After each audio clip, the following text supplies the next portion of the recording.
Let's begin. Life doesn't always announce its changes with grand fanfare. Sometimes, it starts with a whisper, a soft murmur you barely notice until it grows loud enough to demand your attention. My marriage to Daniel had been my anchor for nearly 4 decades, a constant, steadying force in a world that often felt unpredictable. Daniel, at 59, still carried the same magnetic confidence that first drew me to him. His sharp blue eyes, neatly combed salt and pepper hair, and the way he commanded a room without saying much, it was all so effortlessly him. But lately, there had been a quiet stirring within me, a restlessness that I couldn't quite name. It wasn't dissatisfaction with Daniel, or the life we had built together. It was something deeper, something about me. Our days were predictable in the best way. We woke up early, sipped coffee on the porch, and talked about the day ahead. I managed a small boutique downtown, a place that had become an extension of myself over the years, while Daniel, semi-retired, spent his mornings working on his woodworking projects in the garage. In the evenings, we would sit side by side in our cozy living room, reading or watching something lighthearted on TV. It was a good life, a comfortable one, and yet, I couldn't shake the feeling that something was missing. One evening, as I stood in front of the mirror in our bedroom, I caught myself studying my reflection with unusual intensity. At 53, I thought I had made peace with aging. My brown hair was streaked with silver strands, my figure softer than it had been in my 20s, but I still felt like myself. Yet, as I looked at the woman in the mirror, I couldn't help but wonder who she was beyond the role she played. Wife, mother, businesswoman. The questions came unbidden. When was the last time I had done something purely for myself? When had I last felt truly alive, beyond the rhythm of our carefully constructed life? Daniel walked in then, his eyes softening as they landed on me. "You look beautiful," he said, his voice warm and familiar. I smiled at him, grateful for his steady presence, but his compliment didn't quite reach the restless corner of my heart. "Thank you," I murmured, turning back to the mirror. That night, as we lay in bed, I stared at the ceiling, lost in thought, while Daniel drifted off beside me. The New Year's gala at my boutique was an event I always looked forward to. It was one of the few times a year when I got to dress up, leave the daily grind behind, and celebrate with my colleagues. This year, I convinced Daniel to join me, though he usually preferred quieter evenings at home. He looked handsome in his tailored suit, his presence as commanding as ever. As we entered the venue, the room buzzed with energy, laughter, clinking glasses, the sparkle of holiday lights. It felt exhilarating to be part of it. It was during this event that I met Ethan. He was our new operations manager, a man in his early 40s with an athletic build and a self-assured smile. He introduced himself with a firm handshake and a playful comment about how I was the most stunning woman in the room. I laughed it off, but there was something in his tone that lingered, a spark of intrigue that I hadn't felt in years. Later that evening, while Daniel chatted with a group of my colleagues at the bar, Ethan found me on the dance floor. His energy was infectious, his movements confident yet lighthearted. "You've got great rhythm," he said, leaning close enough for me to catch the faint scent of his cologne. When we got home that night, Daniel was uncharacteristically quiet. As we got ready for bed, he finally broke the silence. "You seem to enjoy yourself tonight," he said, his tone measured. "That new guy, Ethan, right? He seems like an interesting character." His words were casual, but there was a flicker of curiosity in his eyes. I hesitated, unsure of how to respond. "He's a colleague," I said simply, hoping to leave it at that. But Daniel wasn't finished. "Do you find him attractive?" The question hung in the air, catching me off guard. It wasn't accusatory. It felt like genuine curiosity. I considered my answer carefully. "I suppose I do, in a way," I admitted, my voice steady. "But it's nothing more than that. He's just young and confident. It's flattering, but it doesn't mean anything." Daniel nodded slowly, his expression thoughtful. "Fair enough," he said. He didn't press further, but his question lingered in my mind long after we turned off the lights. In the days that followed, I found myself replaying that conversation in my mind. It wasn't just Daniel's question. It was the ease with which I had answered it. I had never thought of myself as someone who craved attention or validation outside of my marriage. Yet Ethan's casual flirtations had awakened something in me that I couldn't quite explain. At work, Ethan continued to be friendly, his compliments playful yet pointed. "You've got a glow about you," he said one morning as I reviewed inventory. I laughed, brushing off his words, but there was a part of me that couldn't ignore the way they made me feel. At home, Daniel seemed more introspective than usual. He didn't bring up Ethan again, but I could sense a shift in his demeanor. He was more attentive, more deliberate in his gestures of affection. One evening, as we shared a bottle of wine, he looked at me and said, "I want you to know that I see you, Sophia. I see everything you do for us, for this family, and I appreciate it more than I can say." His words brought tears to my eyes, and for a moment, the restlessness inside me quieted. The days following Daniel's heartfelt words should have filled me with a renewed sense of peace, but instead, they sowed the seed of doubt. His recognition of me, his kindness, and the depth of his understanding made me question why I still felt so unsettled. It wasn't as though I lacked love or affection. Daniel had never once made me feel unwanted or unappreciated, and yet there was a restlessness I couldn't shake. Was it about Ethan? Or was Ethan merely a symptom of something deeper within me, a longing I hadn't dared to explore? At work, Ethan's presence became harder to ignore. He wasn't just attentive, he was persistent. There was a boldness in the way he looked at me, as though he could see straight through the walls I'd carefully built. One afternoon, as I was arranging a new display, he approached me, his tone light but deliberate. "You know, Sophia, you're wasted here," he said, his eyes holding mine a little too long. "A woman like you deserves more excitement, more recognition." I smiled politely, brushing off his words, but his gaze lingered, leaving me uncomfortably aware of the quiet tension between us. By the time Ethan suggested the idea of a weekend retreat, I wasn't entirely surprised. His proposition was casual, almost offhand, but the weight of his words hit me like a freight train. "There's this place I go to when I need to get away," he said, leaning against the doorframe of my office. "It's peaceful, beautiful. You'd love it. You should come with me." For a moment, I couldn't speak. The audacity of his invitation was both shocking and strangely exhilarating. That evening, I told Daniel about it, my voice trembling with a mix of fear and anticipation. I expected him to laugh, to dismiss the idea outright, but his response was far from what I anticipated.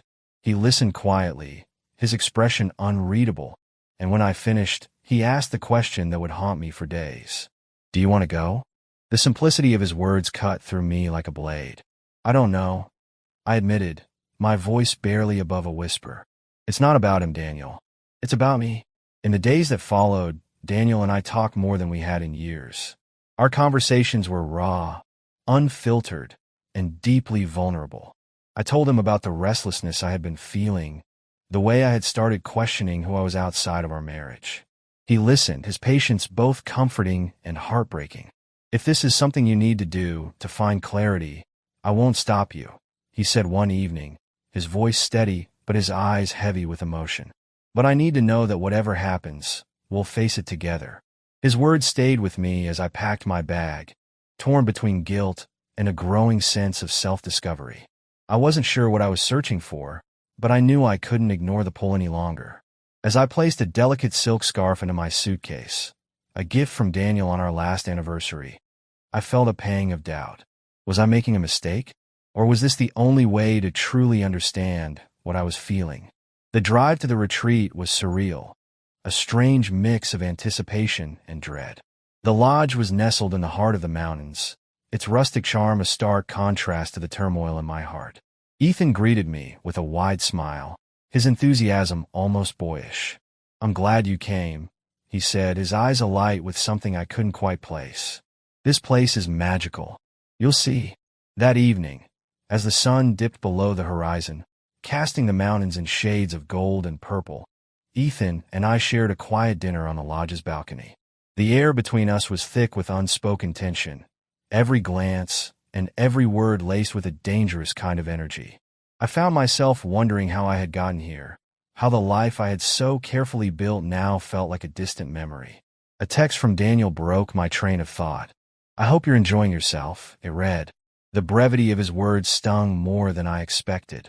As the weekend unfolded, I found myself caught between two worlds.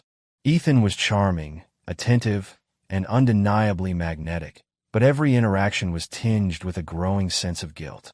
I couldn't stop thinking about Daniel, about his quiet strength, his unwavering love, and the life we had built together. Was I risking it all for a fleeting sense of excitement? Or was this experience meant to illuminate something deeper about myself and my marriage? One afternoon, as Ethan and I hiked through the winding mountain trails, he reached for my hand, his touch both thrilling and unsettling. "You don't have to hold back, Sophia," he said, his voice low and coaxing. "You deserve to feel alive." His words echoed in my mind long after the moment had passed. That evening, I texted Daniel again, trying to bridge the distance between us.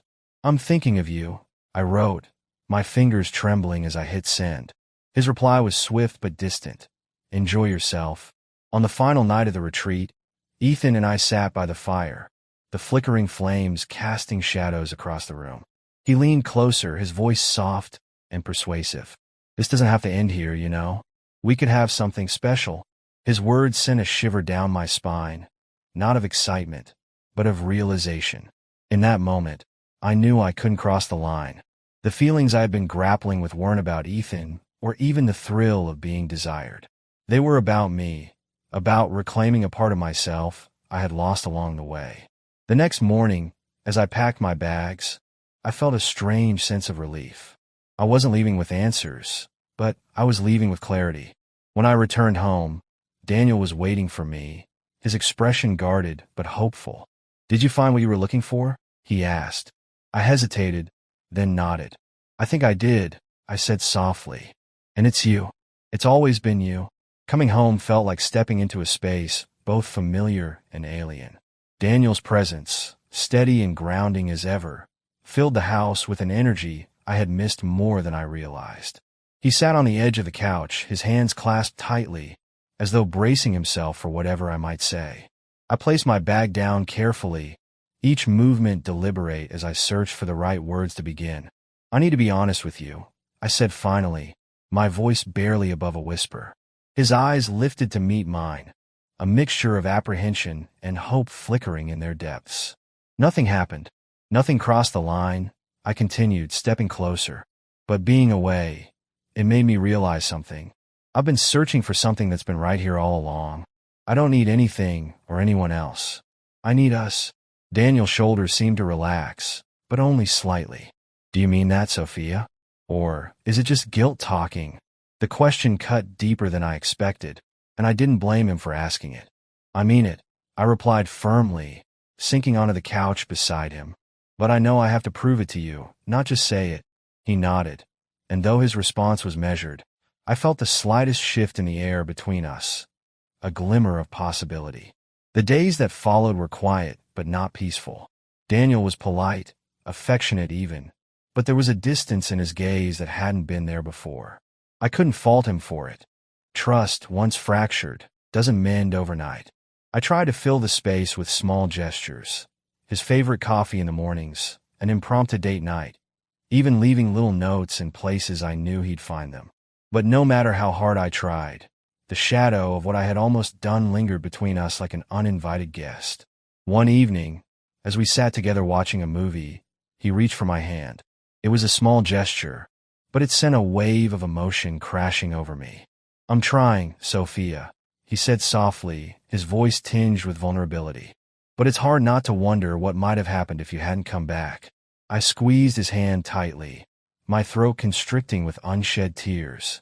"You're the only one I've ever truly loved," I whispered, and though his eyes softened, I could see the flicker of doubt that remained. Ethan, meanwhile, hadn't entirely disappeared from my life. Work forced us into occasional contact, and while I kept our conversations strictly professional, the weight of our previous interactions hung heavily over every exchange. He seemed to sense the shift in me, his once bold flirtations now replaced with an almost sheepish demeanor. One afternoon, as I passed by his office, he called out to me, "Sophia, wait." I hesitated but turned back, bracing myself. I wanted to apologize," he said, his tone uncharacteristically subdued. "For everything. I shouldn't have put you in that position." His words surprised me, and for a moment, I didn't know how to respond. "Thank you," I said finally, my voice steady. But let's leave it in the past. He nodded, and as I walked away, I felt a weight lift ever so slightly from my shoulders. Daniel and I decided to take a weekend trip together, a chance to reconnect away from the distractions of daily life. We chose a small, secluded cabin by the lake, a place that promised peace and quiet. The drive there was filled with moments of comfortable silence interspersed with tentative conversation. It felt like we were relearning each other, rediscovering the rhythms of our partnership. On the first evening, as we sat by the fire, Daniel handed me a glass of wine and looked at me with an intensity that made my heart ache. "Sophia," he began, his voice steady but raw. "I need to know, was it ever really about him? Or was it something else entirely?" The question hung in the air, heavy and unavoidable.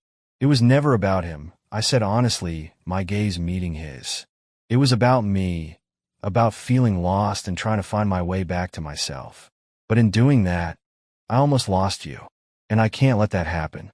Daniel's eyes softened, and for the first time in weeks, I saw a flicker of the man who had always been my rock. Healing, I realized, was not a straight line. It was messy, filled with moments of progress and setbacks. There were days when Daniel and I laughed together like nothing had changed, and others when the silence between us felt unbearable.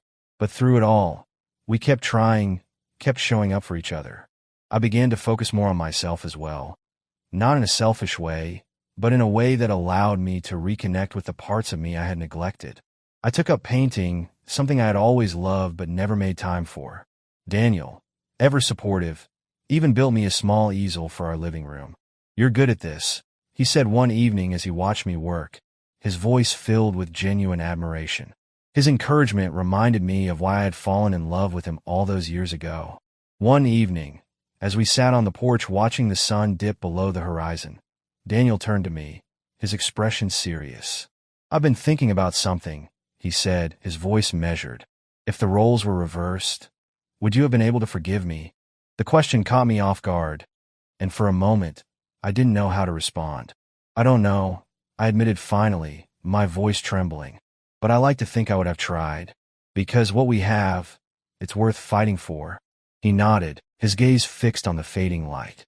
"It is," he agreed, and though his words were simple, they carried a weight that made my heart ache. A few weeks later, Ethan approached me one last time. "I've accepted a position at another company," he said, his tone neutral, but his eyes avoiding mine. "I think it's for the best. For both of us." I nodded, relief washing over me. "I think so too," I said softly. As he walked away, I felt a strange sense of closure, as though a chapter of my life had finally come to an end. Ethan's departure brought a strange sense of relief, like the closing of a door I hadn't realized was still open. At work, the tension that had been simmering beneath the surface dissipated, leaving behind a quieter, more focused atmosphere. I poured myself into my boutique, channeling my energy into new ideas and projects. But even as life seemed to regain its equilibrium, I couldn't ignore the lingering fragility in my relationship with Daniel. He was supportive, patient, and kind, but there were moments when I caught him looking at me with an expression I couldn't quite place, somewhere between longing and doubt. It was as though he was trying to reconcile the woman he had loved for decades with the one who had nearly walked away. I wanted to bridge the gap, to prove to him, and to myself, that we could rebuild what we had lost. But the path forward felt uncertain, fraught with unspoken fears and unresolved emotions. One evening, as we sat together after dinner, Daniel spoke words that sent a chill down my spine. "Sophia," he began, his voice low and careful, "I need to ask you something, and I want you to be honest with me." My heart raced as I nodded, bracing myself. "When you were with him, even if nothing happened, did you wish it had?" The question caught me off guard, and for a moment, I couldn't breathe. "No," I said firmly, meeting his gaze. "I never wanted that, Daniel. It was never about him. It was about finding something I felt I'd lost within myself. But I see now that I was looking in the wrong place. What I needed was here all along, with you." He studied me for a long moment, his expression unreadable. "I believe you," he said finally, "but it's going to take time for me to fully feel it." Just as I began to feel like we were making progress, a message arrived that threw everything into chaos.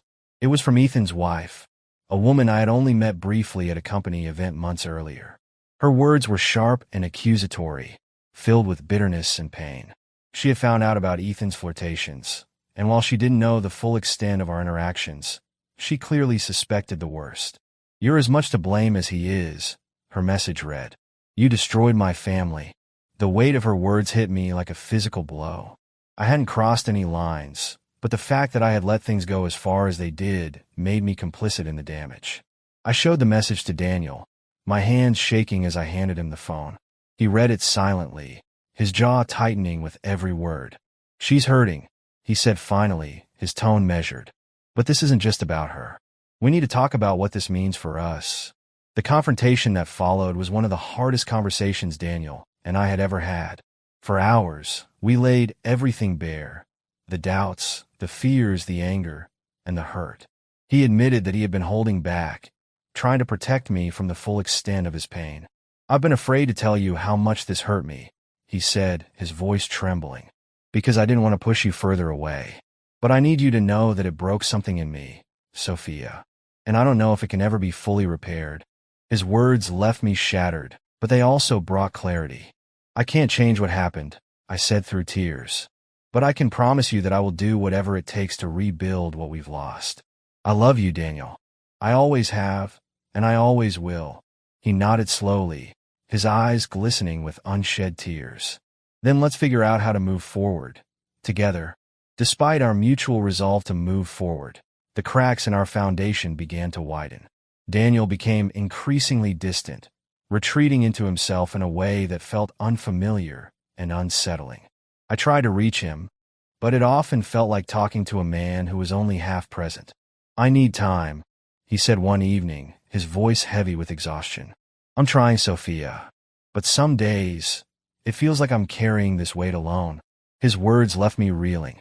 I wanted to support him, to shoulder the burden together, but it seemed as though the more I tried, the further he pulled away. I began to fear that the damage we had sustained was irreparable, that no amount of love or effort could restore what had been lost. The turning point came on a rainy afternoon when Daniel sat me down at the kitchen table, his expression somber but resolute. "Sophia," he began, his voice steady but tinged with sorrow, "I've been doing a lot of thinking, and I need to be honest with you. I don't think I can do this anymore." His words hit me like a punch to the gut. "What are you saying?" I asked, my voice trembling. "I'm saying that I think we need time apart," he said carefully. "I don't want to make any rash decisions, but I can't keep living like this, feeling like a stranger in my own marriage." The days after Daniel's revelation were a haze of confusion and despair. I tried to convince him to reconsider, pleading with him to give us more time, but his decision seemed firm. "This isn't easy for me either, Sophia," he said quietly, his voice laced with exhaustion. "But I can't keep pretending that everything is fine. I need space to figure out what I want, what we need." His words left me hollow. I moved through my days in a fog, going to work and managing the boutique as though on autopilot. At home, the silence was deafening. Daniel began spending more time away, taking long walks or working late in his garage.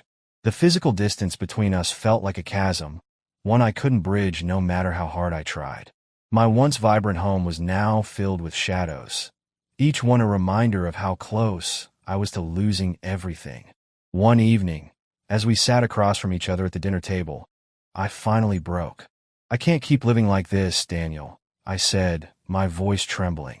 "I know I hurt you, and I'll spend the rest of my life making it up to you if I have to. But I can't do it if you keep shutting me out." He put his fork down slowly, his expression unreadable. "Sophia, I hear you," he said finally, his tone calm but distant. "But this isn't just about what you did. It's about what I've realized since then. I'm not the same man I was, and maybe we're not the same people we were when we started this life together." His words fell like a knife to the heart. I wanted to argue, to tell him that we could still find our way back to each other, but the look in his eyes stopped me. It wasn't anger or resentment. It was resignation. He had already made up his mind. When I came home from work the following week, Daniel was gone. His side of the closet was empty, his tools neatly packed away in the garage. A note sat on the kitchen counter, the handwriting familiar and deliberate. Sophia, I need to do this for myself. I hope you can understand. This doesn't mean I don't care about you. It means I need time to figure out what's best for both of us. Please don't try to contact me for now. Daniel. The words blurred as tears filled my eyes. The finality of his departure hit me like a tidal wave, pulling me under a sea of grief. I sat on the kitchen floor, clutching the note, as the realization sank in. He was truly gone. In the days that followed, the reality of Daniel's absence began to sink in. The house felt eerily quiet, every creak and whisper of the wind a painful reminder of his absence. Our children, Claire and Marcus, reached out, their voices filled with concern. Mom, is everything okay? Claire asked during one call. I lied, telling her that Daniel was away on a work retreat, unable to bear the thought of explaining the truth. But the truth had a way of finding its way out. A week later, Claire and Marcus arrived unannounced, their expressions filled with worry. Mom, what's really going on? Marcus pressed, his tone firm but gentle. Unable to hold back any longer, I broke down, telling them everything. The retreat, Ethan, Daniel's departure. Their silence was heavy, their disappointment palpable. We love you, Mom, Claire said finally.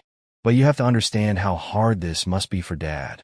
Just when I thought things couldn't get worse, I received a text from Daniel. A single line that shattered the fragile hope I had been clinging to. I've decided to file for divorce, it read. The words were cold, clinical, and devastating. I tried calling him, but he didn't answer. Hours later, I received another message. It's for the best, Sophia. I hope you can find peace. The divorce papers arrived the next day, accompanied by a small box containing his wedding ring. The sight of it broke something in me. I had always believed that love could conquer anything, but now I was faced with the harsh reality that sometimes love wasn't enough. The weeks and months that followed were a blur of heartbreak and self-reflection. The boutique became my sanctuary, a place where I could lose myself in work and escape the pain of my unraveling life. Friends and family offered support, but their words felt hollow. The one person whose forgiveness I truly needed was gone. One day, I received a postcard from Daniel. It was from a tropical beach, the handwriting unmistakably his. Sophia, I hope you're doing well. I found a sense of peace here that I didn't think was possible. I wish you the same. Take care of yourself. Daniel. The words were kind, but they were also final. Daniel had moved on, and now I had to find a way to do the same. As I stood in the quiet of my home, the weight of everything I had lost settled over me. But beneath the pain, there was a flicker of something else, a determination to rebuild, to find myself again, even if it meant starting over. And so, with trembling hands, I folded the postcard and placed it in a drawer. It was time to begin a new chapter, one that I would write on my own. Relation Tales. Lucas Parker was no stranger to tension. As the chief of detectives, he had faced criminals, uncovered conspiracies, and endured high-stakes interrogations. But nothing had prepared him for the quiet chaos of his own living room that night. Rachel sat across from him, her fingers fidgeting with the hem of her sweater. Her hazel eyes darted nervously to his, then away again, as though she couldn't quite believe the words she was about to say. I want to share my time between you and Daniel, she said, her voice barely above a whisper. Lucas froze, his coffee mug halfway to his lips.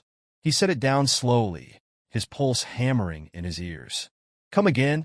He asked, his tone dangerously calm. I mean, Rachel hesitated, tears brimming in her eyes. I love you, Lucas. I always have. But when Daniel came back into my life, I realized I still have feelings for him too. I thought maybe, if I didn't have to choose... Stop, Lucas interrupted, his voice sharp. He leaned forward, his piercing gaze locking onto hers. You're saying you want to spend half your time with me and half with him? Like some sort of relationship timeshare? Rachel winced. I know it sounds crazy, but I don't want to lose either of you. Lucas leaned back in his chair, crossing his arms. And Daniel's okay with this? He said he was willing to try, Rachel said, her voice tinged with hope. Lucas let out a bitter laugh. Of course he is. Why wouldn't he be? He gets to waltz back into your life, and reap the rewards of what I've built. The silence stretched between them, heavy with unspoken emotions. Finally, Lucas stood. "I need some air," he said, grabbing his jacket. Lucas drove aimlessly through the quiet streets of their small town, memories of his life with Rachel flashing through his mind. They had met in their mid-20s, both driven by their careers, but deeply in love. Lucas had been drawn to Rachel's warmth and humor, her ability to find light in the darkest of times. Together, they had built a life, raising their daughter Emma, navigating the ups and downs of marriage, and supporting each other through every challenge. But now, Lucas couldn't help but wonder. Had it all been a lie? He pulled into the parking lot of a diner, his hands gripping the steering wheel tightly. He thought about Daniel Callahan, Rachel's ex-fiancé, the man who had left her heartbroken years ago, only to reappear now, like a vulture circling its prey. Lucas's instincts as a detective kicked in. If Daniel wanted to play games, Lucas would be ready. Daniel Callahan had always been the charming type, the kind of man who could talk his way out of a speeding ticket or into an exclusive party. He had swept Rachel off her feet when they were younger, promising her the world before abruptly ending their engagement to marry a wealthy heiress. For years, Daniel had enjoyed the spoils of his marriage: luxury cars, lavish vacations, and a high-profile career. But when his wife passed away unexpectedly, Daniel found himself adrift. Returning to their hometown had been a gamble, but seeing Rachel at the barbecue had reignited something in him. She was still as beautiful and vivacious as he remembered, and he couldn't resist the urge to reclaim what he had lost. Rachel hadn't planned to reconnect with Daniel. When she saw him at the barbecue, her heart had skipped a beat, a reaction that caught her off guard. Memories of their whirlwind romance came flooding back, and for a moment, she felt like the carefree 20-something she had once been. But as the weeks passed and their conversations grew more frequent, Rachel found herself torn. She loved Lucas deeply, but Daniel represented the excitement and passion she felt had been missing from her life. Her decision to propose the arrangement was born out of desperation. She didn't want to hurt Lucas, but she couldn't deny her feelings for Daniel. Lucas wasn't blind to Rachel's changes. The late nights, the secretive phone calls, the way she lit up when Daniel was around, it was all too obvious. As a detective, Lucas knew better than to act on suspicion alone. He began documenting her behavior, noting the times she left the house and the places she frequented. One evening, while Rachel was out, Lucas accessed her laptop. His stomach churned as he read the messages between her and Daniel. "Daniel, I miss you, Rachel. I've been thinking about you nonstop. Rachel, I miss you too. This is so hard." Lucas closed the laptop, his jaw clenched. The betrayal was real, and now he had the evidence to prove it. The next morning, Lucas confronted Rachel. He laid out everything: the messages, the lies, the sneaking around. Rachel didn't deny it. Instead, she broke down in tears, pleading for him to understand. "I never stopped loving you, Lucas," she said, her voice trembling. "But Daniel, he awakened something in me I thought was gone." Lucas's heart hardened. "And your solution is to split your time between us? Do you even hear how ridiculous that sounds?" Rachel looked away, unable to meet his gaze. Lucas could have walked away then and there, but something inside him wouldn't let Daniel win so easily. "Fine," he said after a long pause. "If this is what you want, we'll try it your way." Rachel's eyes widened in surprise. "You mean it?" "Yeah," Lucas said, his voice calm. "Let's see how this works out." But in his mind, the plan was already forming. If Daniel wanted Rachel, he would have to fight for her, and Lucas wasn't about to make it easy. During his weeks with Rachel, Lucas made sure to be the perfect partner. He took her on thoughtful dates, listened to her concerns, and treated her with the same affection he had when they first fell in love. Meanwhile, he remained unfazed by her time with Daniel, which only served to unnerve his rival. Daniel, who had been so confident in his charm, began to crack under the pressure. Sharing Rachel wasn't as satisfying as he'd imagined, and he started lashing out at her over small disagreements. As the tension between Lucas and Daniel grew, Rachel found herself questioning her choices. She had thought she could have the best of both worlds, but instead, she was watching both relationships crumble. Lucas, once a rock, seemed distant and calculating. And Daniel, who had promised her passion and excitement, was proving to be selfish and controlling.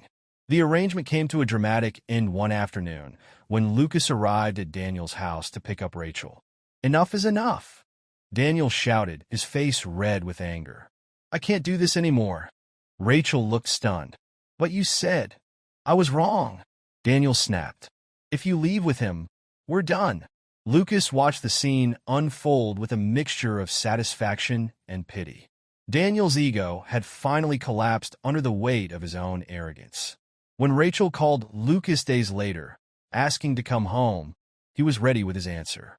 "I'm sorry, Rachel," he said, his voice steady, "but I deserve more than to be someone's second choice." Lucas didn't expect it to be easy, but the silence in his home after Rachel's departure was suffocating. For the first time in years, he didn't have a plan, a case, or a crisis to distract him. His world had revolved around Rachel and Emma, and now, with just the echo of their absence, he had to rebuild. He focused on his work, diving into cases with the same intensity he once reserved for his family. But even as he solved crimes, the deeper crime, Rachel's betrayal, lingered in the back of his mind. A few weeks passed, and Lucas began to heal, not because he wanted to, but because he had no other choice. Time, however, was a cruel mistress, showing him how much of his life had been spent on something he thought was unshakable. He realized he had been so focused on winning Rachel back that he had forgotten to fight for himself. Rachel's calls came, but he always let them go to voicemail. Her attempts at redemption were slow and full of apologies, but Lucas had reached a point where he no longer cared about hearing them. It wasn't about forgiveness. It was about moving forward. Rachel had never expected this kind of fallout. She had thought Lucas would just accept her decision, that he would somehow forgive her desire for something different. But after the confrontation with Daniel, everything unraveled. For the first time, she saw herself clearly. She wasn't just a woman in love with two men. She was someone running away from the pain of loss, of not feeling enough, of thinking she had to choose between stability and passion. Her life had become a series of compromises that had cost her everything she truly wanted. Rachel tried to fix things with Lucas. She apologized for everything, how she had strayed from him, how she had allowed her confusion to destroy their love. But she realized that the only person she could change was herself. It was a long and painful journey, but Rachel knew it was the only way forward. The real turning point came when Lucas realized that his life didn't have to revolve around Rachel, that there was more to him than the title of her husband or Emma's father. One afternoon, after several months of solitude, he found himself sitting in the diner again, his usual table by the window. As he stared out at the street, he didn't feel anger or bitterness anymore. Instead, he felt a calm clarity he hadn't experienced in a long time. Lucas wasn't the same man who had once been consumed by the need to fight for Rachel. He had changed. He was no longer defined by the relationships he had, but by who he was as a person. He stood up, leaving a tip on the table. It was time to make his own way forward. The final meeting between Lucas and Rachel wasn't as dramatic as Lucas had expected. He didn't need grand gestures of reconciliation. They met at the park where they had once taken Emma to play, the place that had always felt like home. Rachel stood there, tears in her eyes, hands clasped nervously. "I understand now," she said softly. "I thought I could keep you both, but I see that was selfish. You deserve someone who is fully committed to you. I'm sorry for hurting you." Lucas nodded. He had hurt her, but there was nothing left to say. His heart had healed, but more importantly, he had healed himself.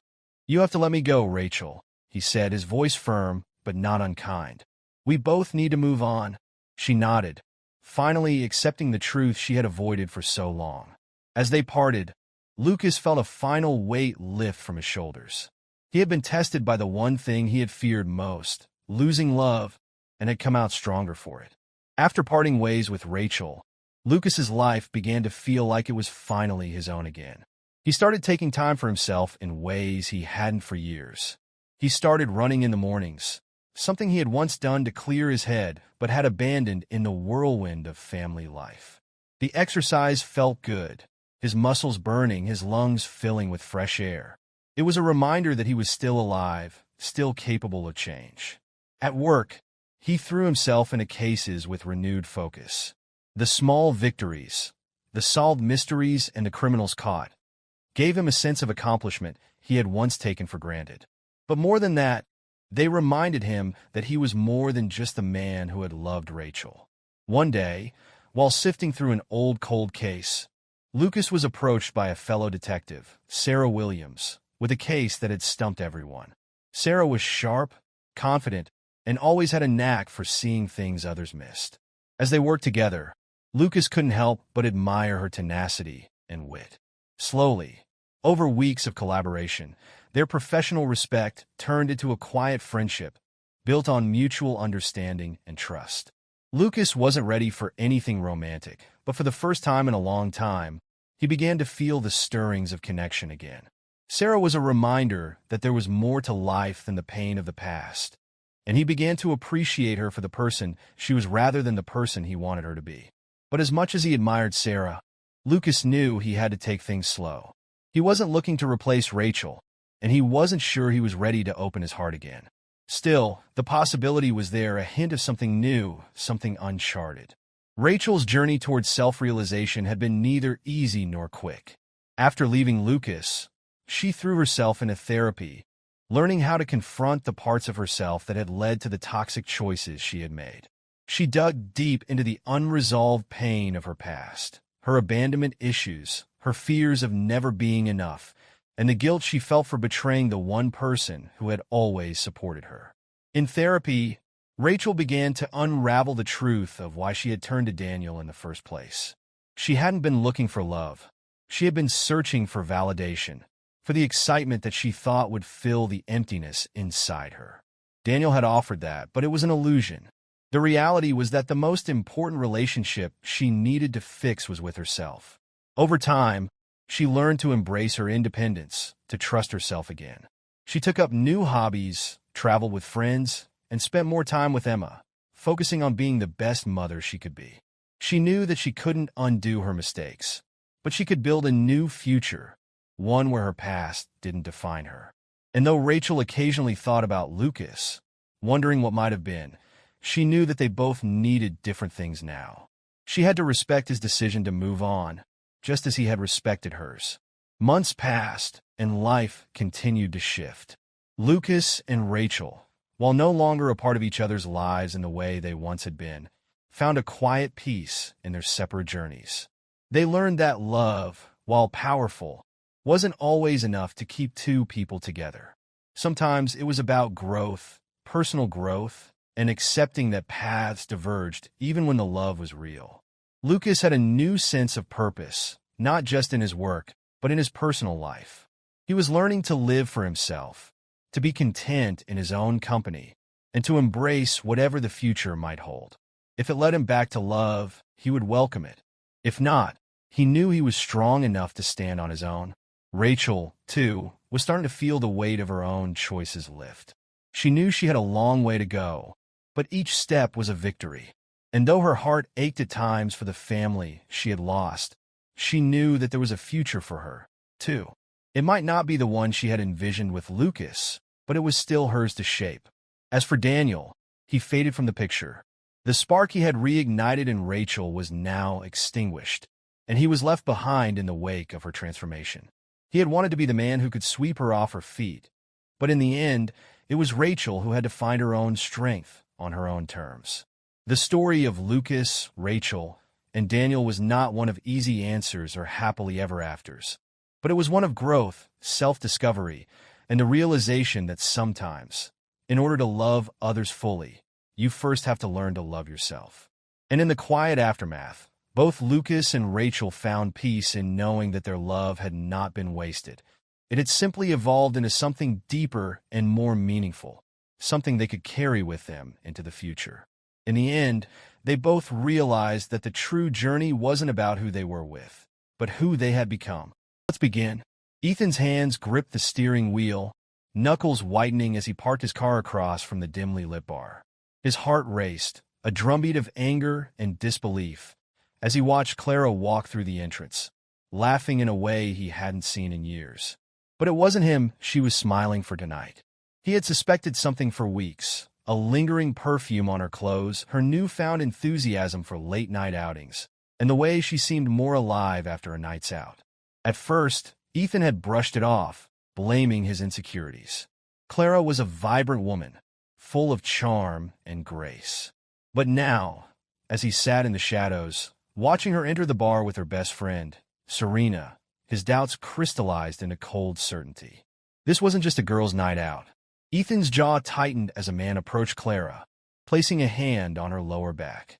She didn't flinch. Instead, she leaned closer, her body language unmistakable. Ethan's stomach churned. He'd always trusted Clara, given her the freedom to live her life without the chains of mistrust. But this was a betrayal he couldn't ignore. Why? He muttered to himself, gripping the edge of the steering wheel so hard it felt like it might snap. But he didn't drive away. Not yet. Rewind to 3 months earlier. Ethan's life had seemed perfect, or so he thought. He and Clara had been married for 12 years, and though their relationship had its ups and downs, he believed they had something real, something unbreakable. Clara had recently taken a job at a high-profile marketing firm. The job required long hours and frequent social outings. At first, Ethan had supported her wholeheartedly. He admired her ambition, her drive to succeed. "It's just drinks with the team," Clara had explained one evening, brushing her auburn hair back as she adjusted her necklace. Nothing to worry about. And he hadn't worried. Not then.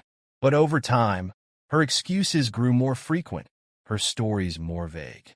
When she came home late at night, her kisses felt hollow, her touch less sincere. Ethan tried to brush it off, attributing it to the stress of her new role. But deep down, a quiet voice whispered that something was wrong. That voice grew louder the night Clara came home at 1 a.m., reeking of cologne that wasn't his. Ethan stared at the empty plate Clara had left for him, the cling wrap still perfectly intact. He hadn't bothered to heat up the dinner she'd lovingly prepared, a gesture that now felt hollow in light of the growing distance between them. The nights she spent with Serena had become routine, and while Ethan didn't doubt her charm drew attention, the way she described those encounters felt off. "They turn me on," Clara had once admitted with a mischievous grin. "But it's you I come home to?" At the time, Ethan had laughed, letting the implicit trust he had in her silence the unease gnawing at his gut. Now, that memory tasted bitter. The cracks had been subtle at first. Clara's once playful teasing became cutting remarks about Ethan's career, his reluctance to join her social outings, or his preference for quiet nights at home. Their once passionate connection now felt transactional. "I love you," she'd say, her eyes flitting past him as though distracted by something, or someone more exciting. Ethan had tried to ignore it, pouring himself into his work and hobbies, hoping that time and patience would bridge the gap between them. But his efforts only seemed to push her further away. One evening, Clara came home after midnight, her laughter echoing down the hallway as she spoke to someone on her phone. Ethan, lying awake in bed, strained to hear her words. "You're so bad," she whispered, a giggle following. "All right, good night." The click of her phone signaled the end of the call, but for Ethan, it was just the beginning. Ethan's suspicions reached a boiling point when a client inadvertently tipped him off. The man's offhand comment about a wild night with Clara's best friend Serena and another woman at a local bar left Ethan cold. It couldn't be Clara, he told himself over and over, but doubt had taken root. Fueled by paranoia, Ethan decided to follow Clara during one of her nights out. Dressed in a simple shirt, a baseball cap pulled low over his face, he parked down the street from the bar where Clara and Serena frequently met. His heart pounded as he watched her step out of her car, dressed to kill in a dress that clung to her curves. She didn't look like a married woman heading out with friends. She looked like a predator on the prowl. Inside, Ethan found a shadowed corner to observe without being seen. The dim lighting played tricks on his eyes, but there was no mistaking Clara's laughter as she danced provocatively with a stranger. The way she leaned into him, the casual intimacy of her hands brushing his chest, left no doubt in Ethan's mind. As the hours passed, Ethan's fury grew. When Clara finally left the bar with the man she'd been dancing with, he followed, careful to stay far enough back to remain unnoticed.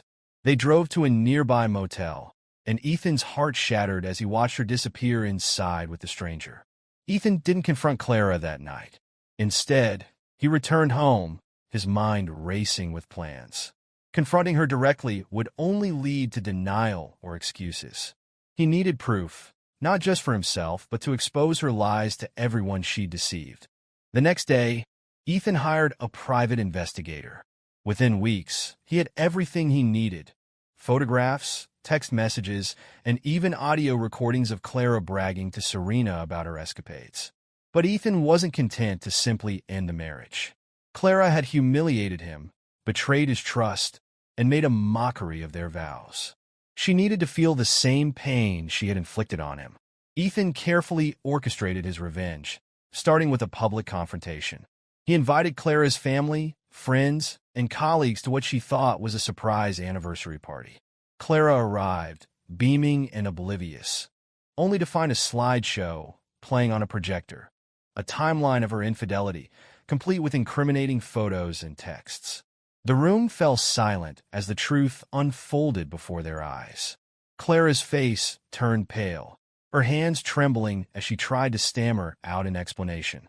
"Save it," Ethan said coldly, his voice cutting through the tension. "You've already said enough." Clara's carefully curated image of the perfect wife and professional was destroyed. Her friends turned their backs on her, her job terminated her contract, and her family refused to take her in. But Ethan wasn't done yet. He sent the evidence to Serena's husband, ensuring her complicity didn't go unpunished. Within days, Serena was served divorce papers, and her husband took full custody of their children. For Ethan, the satisfaction of seeing Clara's world crumble was bittersweet. He had loved her once, deeply, and the pain of her betrayal lingered.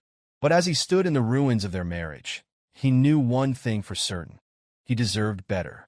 For days after the explosive anniversary party, Clara's calls came in waves.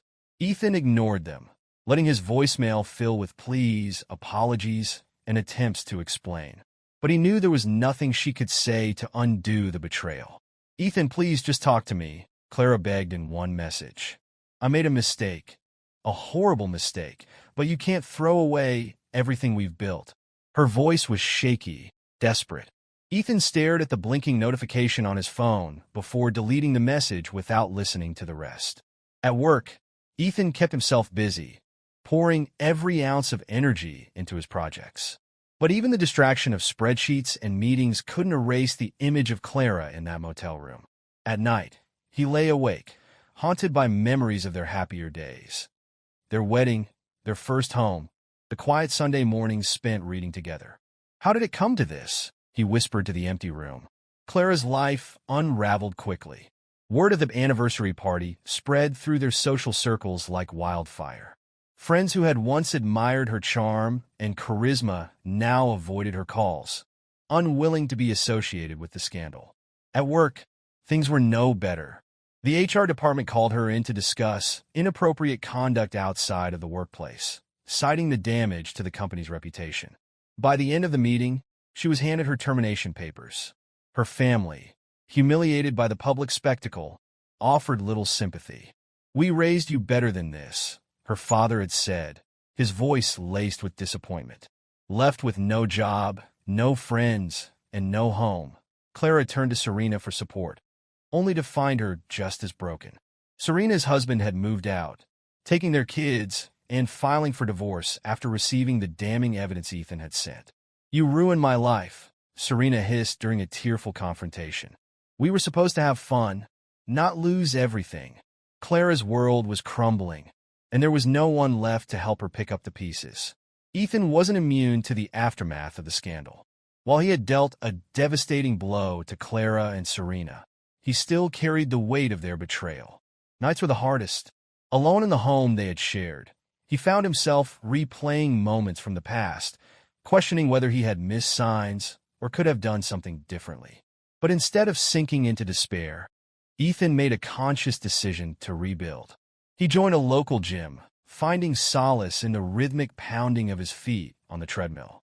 He reconnected with old friends, filling his weekends with hiking trips and game nights. Most importantly, he began therapy. "I feel like I'll never trust anyone again," he admitted during one session. "She wasn't just my wife. She was my best friend. And she threw it all away." The therapist nodded. "It's natural to feel that way, Ethan. But trust isn't about other people. It's about your ability to heal and recognize your worth." Clara reached out to Ethan one last time, showing up unannounced at his office. "Please, Ethan," she said, her voice trembling. "Just hear me out." Reluctantly, Ethan agreed to meet her for coffee at a nearby cafe.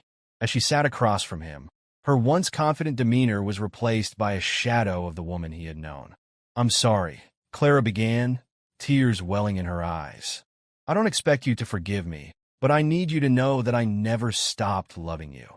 I was stupid and selfish, and I've lost everything because of it."